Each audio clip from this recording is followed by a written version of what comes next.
ఆసక్తి చూపలే. స్పందించింది కేవలం 3% కుటుంబాలే. నేటితో ముగినున్న గడువు. రేపటి నుంచి ఇంటింటికి గణకులు.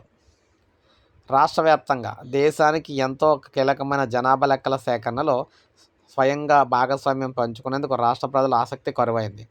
తెలంగాణలో ఏప్రిల్ 26న ప్రారంభమైన స్వీయ గణన వ్యక్తిగత నమోదు ఏదైతే ఉందో ఈ ప్రక్రియ ఆదివారంతో ముగిసింది. ఇందులో ఈ నెల 9 వరకు కూడా 3.70 లక్షల కుటుంబాలు మాత్రమే తమ వివరాలను సొంతంగా ఆన్లైన్లో నమోదు చేశాయి. దేశవ్యాప్తంగా ఆంధ్రప్రదేశ్, హర్యానా, మధ్యప్రదేశ్, ఛత్తీస్గఢ్, అరుణాచల్ ప్రదేశ్ తదితర రాష్ట్రాల్లో ఈ ఎస్ఈలో 85 లక్షల కుటుంబాలు సొంతంగా వివరాలు నమోదు చేసుకోగా తెలంగాణ జనాభా సుమారు 3.60 లక్షల కోట్ల పైగా ఉంటుందని, కుటుంబాల సంఖ్య 1.30 లక్షల కోట్ల అనధికార అంచనా అనమాట. వీటిలో 10% కుటుంబాలైనా కూడా సొంతంగా వివరాలు నమోదు చేస్తాయని చేసిన అంచనా నెరవేరలేదు. ఎస్ఈ ప్రక్రియ స్వచ్ఛందమనే ప్రక్రియతో ప్రకటించడంతో 97% మంది ప్రజలు సీరియస్గా తీసుకోలేదని అధికారులు అయితే భావిస్తున్నారు.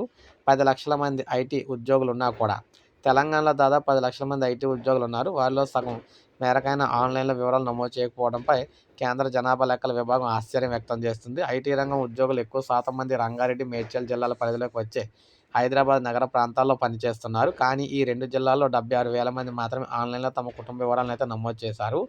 అత్యధికంగా మేడ్చల్ జిల్లాలోని, అల్పంగా ములుగు జిల్లాలో అయితే నమోదు చేశారు. ఆఖరి రోజున ముందుకు రావాలని కోరుతున్నారన్నమాట. ప్రతి ఇంట్లో ఉన్న సౌకర్యాలు, గ్రామ, మండల, జిల్లా వివరాలు ప్రత్యక్షంగా పరిశీలించి నమోదు చేసుకునేందుకు ఈ నెల 11 నుంచి 9వ తేదీ జూన్ 9వ తేదీ వరకు కూడా గణకులు ఇంటింటికి రానున్నారు. వీరికి ఒక్కో కుటుంబం వద్ద గంట నుంచి 2 గంటలకు పైగా సమయం పడుతుంది. ఎస్ఈలో ప్రజలే సొంతంగా వివరాలు నమోదు చేస్తే వాటిని పరిశీలించి ఆన్లైన్లో సబ్మిట్ చేయడానికి గణకులకు అవసరమైన సమయం సగానికి పైగా తగ్గిపోతుంది. అందుకే ప్రజలంతా స్వచ్ఛందంగా ఆదివారం అర్ధరాత్రి 12 గంటల్లోగా చేయాలని చెప్పారు. కానీ చేయలేదు. సో ఇప్పుడు ఏంటంటే ప్రజెంట్ ఏంటంటే ఇప్పుడు ఇంటింటికి అయితే వస్తున్నారన్నమాట.